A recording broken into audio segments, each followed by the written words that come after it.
Donc, le livre s'appelle Extraction Technologies for Medicinal and Aromatic Plants. C'est un bouquin qui est disponible dans la section fichiers du groupe Facebook Herbomania. Donc, il faut que vous soyez membre, mais vous pouvez vous abonner si vous ne l'êtes pas encore et accéder à une dizaine, pas loin de 10 PDF que j'ai mis de documents libres de droit, n'est-ce pas? Donc, ce livre sur l'extraction est extraordinaire. C'est plusieurs centaines de pages. C'est un livre très, très consistant qui va graduellement, n'est-ce pas, du simple au compliqué. Donc, les premiers chapitres s'adressent plus aux herboristes de cuisine, n'est-ce pas, par des techniques de base, n'est-ce pas, qui ne nécessitent pas nécessairement d'équipements très sophistiqués de laboratoire, comme macération, extraction à froid, décoction, d'autres techniques comme ça qui sont très accessibles pour tout le monde. Donc, les 5-6 premiers chapitres sont vraiment très, très, très opportuns pour notre type d'usage, n'est-ce pas? Notre type pour les herboristes de cuisine, n'est-ce pas? C'est excellent. Mais il y a un chapitre aussi sur la distillation, si on va aller plus loin. Puis si on va encore plus loin dans les chapitres, là, on tombe sur des techniques plus avancées, supercritical fluid extraction, c'est à bord avec du CO2 liquide, donc ça demande des équipements de laboratoire sophistiqués. Il y a aussi un chapitre sur la chromatographie ou spectrométrie de masse aussi, qui sont utilisés pour aller isoler les principes actifs. Donc, ce que je vous ai montré plus tôt, n'est-ce pas, les molécules comme ça, eh bien, comment l'auteur a pu dessiner les molécules, c'est en fait qu'il les a passées dans des spectrographes et des appareils qui vont isoler les molécules et pouvoir les détecter, n'est-ce pas, dans des samples, dans des extraits de la plante ou dans des petites quantités de plantes. Donc, je vous lis l'intro de ce livre que je vous recommande à 1000%. Donc, allons-y. Les plantes médicinales sont la bioressource la plus utilisée dans les systèmes de médecine traditionnelle, les médicaments modernes, les nutraceutiques, les compléments alimentaires, les médicaments traditionnels, les intermédiaires pharmaceutiques et les produits chimiques pour synthétiser les médicaments. Donc, c'est probablement pour ça que c'était pour ces usages que les compagnies achetaient, en fait, les stocks de thé du laboratoire distillé que j'étais allé cueillir. Les plantes aromatiques sont une source de parfums, d'arômes, de cosméceutiques, de boissons santé et de terpènes chimiques. Les cosméceutiques étant en fait des médicaments cosmétiques. C'est comme c'est un pied dans les deux mondes. Donc, c'est l'aspect médicinal appliqué à la cosmétique. Les plantes médicinales aromatiques sont commercialisées en tant que telles, en vrac, depuis de nombreux pays en développement pour une valeur ajoutée supplémentaire dans les pays développés. La première étape de la valeur ajoutée des bioressources est la production de préparations médicinales ou d'extraits en utilisant une variété de méthodes allant des technologies traditionnelles simples aux techniques d'extraction avancées. L'extraction, telle qu'utilisée en pharmacie, est la séparation de parties médicinales actives des tissus végétaux et animaux à l'aide de solvants sélectifs par des procédures variées. Donc voilà, c'est la définition d'extraction. Et si on regarde le mot extraction, ça c'est moi qui vous le dis, c'est pas dans le livre. N'est-ce pas? On a la racine tract, qui veut dire tirer, comme un tracteur, une traction. Donc ça veut dire quelque chose qui tire, une force qui tire. Extraction, le préfixe ex voulant dire à l'extérieur. Donc, tract veut dire traction. veut dire tirer. Ion à la fin veut dire l'action de tirer à l'extérieur. Donc, ça, c'est très cohérent avec ce que c'est. Donc, c'est l'action de retirer les principes actifs de la matrice végétale. Ces techniques d'extraction séparent les métabolites végétaux solubles et laissent derrière elles le marc cellulaire insoluble. Les produits ainsi obtenus à partir de plantes sont des mélanges relativement complexes de métabolites à l'état liquide ou semi-solide ou après élimination du solvant sous forme de poudre sèche et sont destinés à un usage oral ou externe. Il s'agit notamment de classes de préparation appelées décoction, infusion, extrait fluide, teinture, extrait pilulaire ou extrait en poudre. De telles préparations ont été communément appelées galéniques, du nom de Galène, le médecin grec du IIe siècle.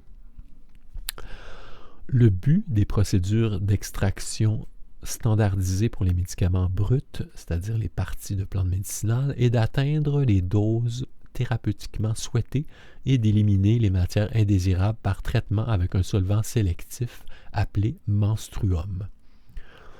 L'extrait ainsi obtenu après standardisation peut être utilisé comme agent médicamenteux tel quel, sous forme de teinture ou d'extrait fluide, ou encore transformé pour être incorporé dans toute forme galénique, telle que comprimé ou gélule. Ces produits contiennent tous un mélange complexe de nombreux métabolites de plantes médicinales, tels que des alcaloïdes, des glycosides, des terpénoïdes, des flavonoïdes et des lignanes. Afin d'être utilisé comme médicament moderne, un extrait peut être traité par diverses techniques de fractionnement pour isoler des entités chimiques individuelles. Le traitement industriel des plantes médicinales et aromatiques commence par l'extraction des composants actifs à l'aide de différentes technologies. Les techniques générales d'extraction des plantes médicinales comprennent la macération, l'infusion, la percolation, la digestion, la décoction, l'extraction continue à chaud, Soxhlet, l'extraction hydroalcoolique par fermentation, l'extraction à contre-courant, l'extraction assistée par micro-ondes, l'extraction par ultrasons ou sonication, le fluide supercritique, l'extraction à fluide supercritique et l'extraction phytonique avec des solvants hydrofluorocarbonés. Donc, comme j'ai dit, on a parti des techniques simples utilisables en cuisine, puis on a été jusqu'au plus complexe, utilisable exclusivement en laboratoire avec des gros équipements. Mais notez que l'extraction continue à chaud, qu'on appelle Soxhlet, est faisable en cuisine, mais demande quand même un certain appareillage ou une certaine installation, mais c'est quelque chose qui est encore possible en cuisine. La suite, pour les plantes aromatiques, les techniques d'hydrodistillation, en parenthèse distillation à l'eau, distillation à la vapeur, distillation à l'eau et à la vapeur, macération hydrolytique suivie d'une distillation, expression et enfleurage, en parenthèse extraction des graisses à froid, sont toutes des techniques qui peuvent être employées. Certaines des dernières méthodes d'extraction pour les plantes aromatiques comprennent l'isolation de l'espace de tête, la micro-extraction en phase solide, l'extraction de protoplasme, la microdistillation, la thermomicrodistillation et la distillation moléculaire. Avec la demande croissante de médicaments à base de plantes, de nutraceutiques et de produits naturels pour les soins de santé, nutraceutique voulant dire c'est comme à cheval entre la nutrition et la cosmétique. Donc, c'est traiter l'apparence de la peau par des plantes consommées en interne. Et de produits naturels pour les soins de santé dans le monde entier. Je vais recommencer, excusez. Alors, avec la demande croissante de médicaments à base de plantes, de nutraceutiques et de produits naturels pour les soins de santé dans le monde entier, les fabricants d'extraits de plantes médicinales et les producteurs d'huiles essentielles ont commencé à utiliser des technologies d'extraction les plus appropriées afin de produire des extraits et des huiles essentielles de qualité définie avec le moins de variations possible d'un lot à l'autre. C'est quand même un problème majeur quand on veut faire un produit qui est égal d'une fois à l'autre, qui est stable. On fait face à de grands défis. Ensuite, une telle approche doit être adoptée par des pays en développement riches en herbes médicinales et aromatiques afin de répondre à l'exigence croissante d'extraits d'huile essentielle de bonne qualité pour une meilleure génération de revenus ainsi que pour conquérir ce marché dans les pays développés. Vous comprenez que ce livre-là a été écrit en fait par des universitaires indiens. Et donc ça s'adresse vraiment à la population de là-bas. Puis le but du livre en réalité, c'est d'équiper des petits producteurs avec des outils pour pouvoir se commercialiser puis pouvoir arriver à générer un revenu à partir de cet ouvrage.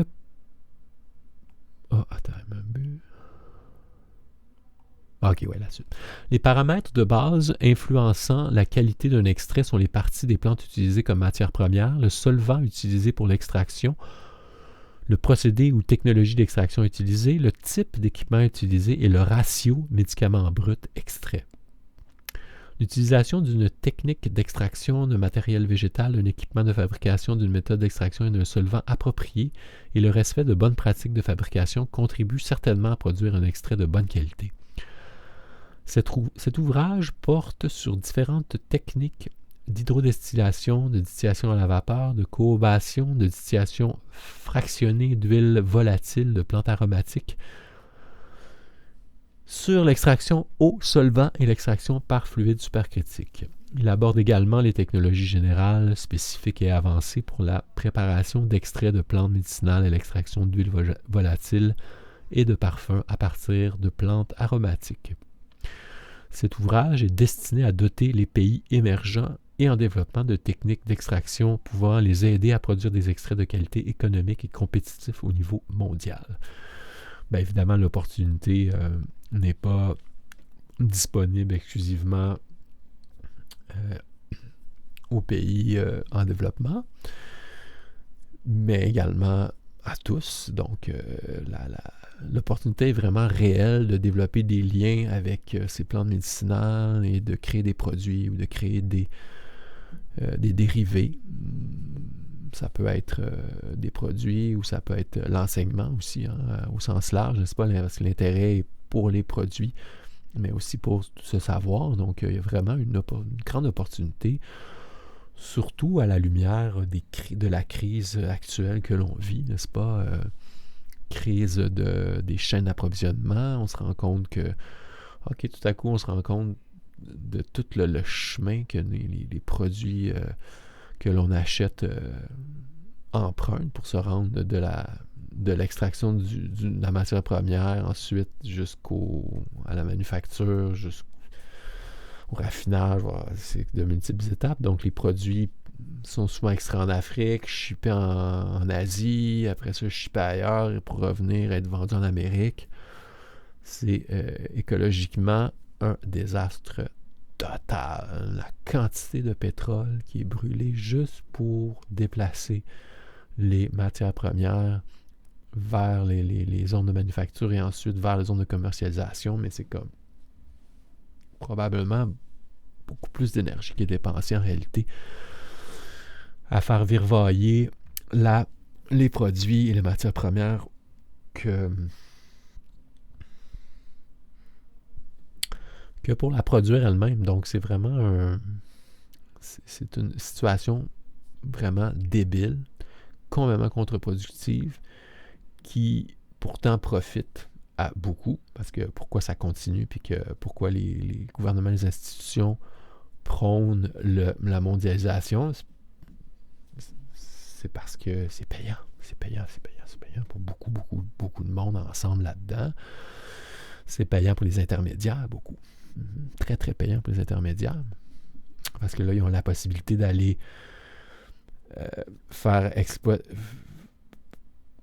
exploiter, par exemple, des gisements en Afrique. Donc, en Afrique, il y a très, très peu de réglementation par rapport à la pollution. Donc, et le coût de la main-d'œuvre est ridiculement bas. Donc, on va dans une juridiction où on peut exploiter un maximum avec le moins de coûts possible et le moins de complications possible.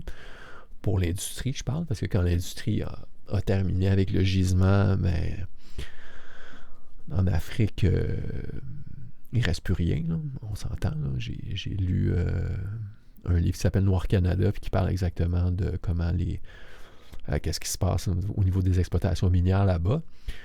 Et souvent, quand la minière a fini ou a avancé son œuvre d'extraction là-bas, il n'y a plus aucune terre cultivable, il n'y a plus aucune eau potable. Le taux de fausse couche est à 50% et plus. C'est horrible. Ce qui se passe après ça. Donc, ça, c'est vrai pour les minerais. Pétrole aussi, quand on y pense un peu, juste un petit aparté, mais je veux dire, je vois les gens en rébellion contre les sables bitumineux, puis moi, je comprends, puis à beaucoup de niveaux, je suis d'accord que beaucoup trop d'auto, il y a beaucoup trop de gaz carbonique, c'est comme si on doit mettre une pression à la baisse là-dessus, mais il y a juste un problème. C'est que, de toute façon, l'essence, on va la brûler, là. Il faut s'entendre, là. Dans la prochaine année, on sait qu'on veut en réduire... On veut réduire la consommation, mais l'état des choses, notre dépendance aux énergies fossiles fait en sorte que on aura beau se rebeller puis chialer, ben dans la prochaine année, on va consommer beaucoup de pétrole anyway. Fait que pense à ça. On produit, mettons, du sable bitumineux ici, on dévaste, on détruit, là, mais c'est grave, là, si vous avez vu, c'est horrible. Ensuite, on le raffine ici, on l'envoie à pompe. Bon, on pollue ici, mais s'il est produit ailleurs, est-ce qu'il va polluer ailleurs? Puis souvent, il va polluer plus ailleurs, parce que les normes sont plus basses. Ou les régimes en place, ils n'ont pas vraiment d'intérêt de protéger l'environnement. Ensuite, une fois que, disons, que le pétrole est extrait, là, après ça, il est mis dans des barges, des bateaux, là, ça coûte du pétrole énormément juste pour l'importer après. Fait qu'on va brûler le même pétrole au bout, mais si on prend celui des sables bitumineux, on trash notre cour. C'est débile, c'est dégueulasse, il ne faut pas faire ça. Mais pourquoi aller trasher la cour ailleurs 10 fois plus? C'est comme à un moment donné, il faut être conséquent aussi avec nos choix. Il faut dire, regarde, là, qu'on se roule à terre, qu'on se rebelle, hein, qu'on chasse le pétrole de chez nous, not in my backyard, je comprends le principe, puis je m'oppose pas à ça, je dis pas que c'est pas tant une critique de ça que juste qu'à un moment donné, il faut juste aller voir un peu plus loin, puis pousser notre réflexion, puis dire, OK, peut-être que ça va polluer moins ici, ça va polluer plus ici, mais si on le fait ailleurs, au niveau planétaire, l'impact est peut-être 50 à 100 fois pire en réalité. Fait qu'on dit, OK, on balaye un problème, mais on en crée 12. Okay. C'est ça. Donc, la réalité, c'est la clé, une des clés qui nous permettrait en réalité de continuer à consommer autant. Mettons, juste hypothétiquement, moi, je suis pour une forme de décroissance, là, on s'entend, je ne suis pas contre ça du tout. Mais, disons, hypothétiquement, qu'on consommerait la même quantité de carburant en un an, si on consomme le carburant produit localement, ça a une fraction du coût environnemental que si on consomme le carburant produit outre-mer. Ça veut pas dire que... Ça veut rien dire à rien. Ça veut juste dire qu'une façon est peut-être 50 à 100 fois plus polluante. Je dis ça comme ça. Je n'ai pas calculé, là, je peux me tromper. Mais je veux dire, pas besoin de calculer longtemps pour savoir que si on importe ça sur des pétroliers, chaque bateau sur l'océan qui transporte des containers ou du pétrole pollue autant que 50 millions d'autos ou 30 millions d'autos. 30 millions d'autos. Vous comprenez, là? C'est-à-dire que le bateau, là, il vogue 1 heure, là, il pompe autant d'essence que 30 millions d'autos en le même temps. Fait que c'est comme... Donc, raccourcir la chaîne d'approvisionnement, mais là, ça veut dire que les intermédiaires vont perdre des milliards, c'est ça que ça veut dire. L'environnement va être vraiment, vraiment mieux si on arrête de barouetter ça sur des barges. Puis il y a 60 000 bateaux sur l'océan qui produisent autant que 34 millions d'automobiles. Puis ça, c'est pour nous amener les bébelles extraits en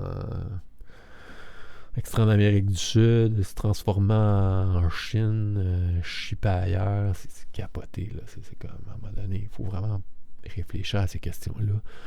Parce qu'on va arriver à un moment dans notre cheminement où on va imposer à nos administrateurs notre volonté.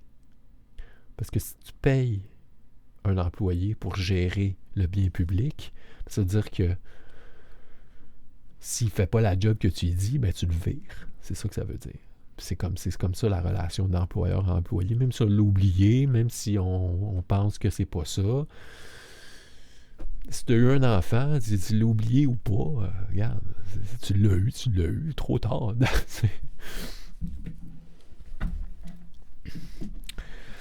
Donc, réduire puis on se rend pas compte des cartels aussi, parce que là, je dis les intermédiaires, mais je veux dire, si on regarde un peu, c'est quoi qu'il y a là-dedans? Les armateurs. Imagine la compagnie de bateaux, là, qui ship tout ça d'un bord à l'autre. Ben, c'est des monstres, c'est des trilliardaires, probablement, l'argent qu'ils ont. C'est-à-dire qu'il y a beaucoup de puissance financière pour influencer les politiques, pour dire non, ça va continuer de même, pas de... Non. Lui, il va se battre jusqu'à la mort, tu comprends, pour conserver sa business, sinon il perd sa business. Ou, en tout cas, il perd, mais il va perdre la business. Puis une autre réflexion que j'ai, que j'aimerais vous partager, qui est vraiment importante, c'est que quand on pense à une industrie, dire, OK, les armateurs, parfait. Les armateurs, c'est ceux qui sont propriétaires des bateaux qui polluent autant que 35 millions d'autos, dont il y a 60 000 sur les mers. Donc, le propriétaire de bateau, il n'est pas seul, lui-là. Là. Il y a au moins 2 industries aussi grosses que lui, sinon plus grosses que lui, qui sont au lit avec. C'est-à-dire ses créanciers et ses assureurs. OK? L'armateur, je ne sais pas si tu peux imaginer le contrat d'assurance. Ouais. L'assureur qui pogne ce contrat-là, là, tu comprends-tu qu'il est aussi gros que l'industrie qui assure, probablement, peut-être plus gros. Mais ce n'est pas tout. Le créancier qui prête de l'argent, le bailleur de fonds, qui fournit le financement ou qui fournit le service le banquier de cette compagnie-là, probablement aussi gros, ben, une fortune avec. Fait qu'imaginez juste ces 3-là ensemble, là. Puis le banquier, ça donne que c'est le banquier aussi des pétrolières. Puis ça donne que c'est le banquier des manufacturiers. Comment ça va à voir, là? Ça veut dire que l'armateur, le banquier de l'armateur, là, il a autant d'intérêt que l'armateur à ce que l'armateur reste en business. L'assureur de l'armateur, il a autant d'intérêt que l'armateur reste en business que l'armateur lui-même. L'assureur assure aussi les barges, les containers. L'assureur assure aussi d'autres acteurs, puis il s'assure les uns les autres. Fait qu'on a un genre de cluster quantité beaucoup plus grande qu'on pourrait voir a priori. C'est une compagnie, oui, c'est une compagnie, mais elle est au lit avec d'autres compagnies aussi puissantes qu'elle, qui ont plein d'influence. Fait qu'imagine que je sais pas, moi, le créancier, mettons le beau-frère de l'armateur, il va faire faillite. Lui, l'armateur est un client énorme du créancier. Il va dire au créancier, attendons de le saisir un peu. Attendons un petit peu. Tu sais, je suis ton client, je te demande une faveur. Fait que là, ils se font des faveurs les uns les autres de même. C'est tissé de conflits d'intérêts. Puis tous ces gens-là, dans le fond, bénéficient que le système ne change pas, que ça reste comme ça. Fait qu'on ne se rend pas compte. Mais il y a une pression corporative énorme qui nous est cachée largement, parce que ça, ce que je vous dis là, ça m'a jamais été expliqué clairement, moi, dans les organes d'information, de propagande. Puis ils veulent pas. Si le monde savait ça, il dirait ouais. Je veux dire que là, comment on dame le pion finalement, comment on met un stop à ça, c'est assez simple, c'est en achetant un local. C'est en s'organisant pour forcer nos politiques à privilégier les producteurs locaux et mettre des barrières tarifaires pour faire en sorte que nos entrepreneurs artisans peuvent compétitionner avec la source de mondialisme. Souvent, c'est des usines en Chine, là, c'est des usines de prisonniers politiques en Chine, des esclaves. Comme Trudeau a dit, il s'est fait demander quel régime vous admirez le plus dans le monde. Le Parti communiste chinois, avec son économie basée sur le travail forcé, peut se retourner sur un 10 cents. Ouais, c'est classe. T'as des esclaves, attends, t'es millionnaire, t'es pas obligé de payer d'employés, mais c'est comme... J'ai réalisé. En tout cas, on est pris dans cet imbroglio-là, puis on est très très confus, puis le problème, c'est vraiment la confusion, parce qu'en réalité, les solutions sont relativement simples, là. Bon, c'est jamais aussi simple qu'on voudrait, mais on n'a pas besoin de se battre contre les multinationales, et on a juste à avoir des politiques cohérentes qui servent notre intérêt au lieu de servir les intérêts de tous ces cartels-là. T'sais. Puis même les ministres le disent, Monsanto a plus d'influence, est plus puissant que le gouvernement. T'sais, ils nous disent ça à la télé, qu'est-ce que ça veut dire? Ça veut dire, si je suis à genoux devant Monsanto, puis je vais faire qu'est-ce qu'ils veulent, ouais, ben c'est ça. C'est un employé, puis ton employé est en conflit d'intérêts, puis il y a des relations. Il dit publiquement qu'il est soumis, mais si tu le payes, pourquoi il serait soumis à une force extérieure? Pourquoi il se soumettrait à une autre compagnie si c'est toi qui le payes? Fait que dans le fond, c'est un employé qui n'a pas assez peur de son boss. Il fait n'importe quoi. Il n'a pas peur des conséquences, il n'y en aura pas. Fait que dans le fond, ce qu'il faut faire, c'est que l'employé ait plus peur de la conséquence de te désobéir à toi que la conséquence de désobéir à l'autre qui est en conflit d'intérêt avec toi. C'est assez simple en réalité. Puis peur, on ne va pas dire que nécessairement on a une attitude agressive, intimidante, rien de ça, mais je veux dire, à un moment donné, ben un bout là, il vaut mieux qu'il ait peur de toi qu'il ait peur de l'entité qui est en compétition avec toi ou qui veut pas ton bien en réalité. Puis c'est pas que les armateurs veulent pas notre bien localement, c'est juste que ils veulent juste de l'argent, ils veulent faire de l'argent. Fait que c'est sûr qu'ils peuvent pas faire d'argent avec des politiques protectionnistes. Fait que qu'est-ce qu'ils vont faire? Ben, ils vont essayer d'influencer les politiques pour faire en sorte que les barrières baissent, que là, les obstacles, dans le fond, à la compétition déloyale avec les régimes comme la Chine, basés sur l'esclavage, que ça soit mitigé un peu, puis qu'on ne se retrouve pas en faillite ici, t'sais. Enfin, excusez mon diatribe, c'est pas directement relié à l'herboristerie, mais c'est comme des questions trop importantes là, pour ne pas en parler au moins de temps en temps.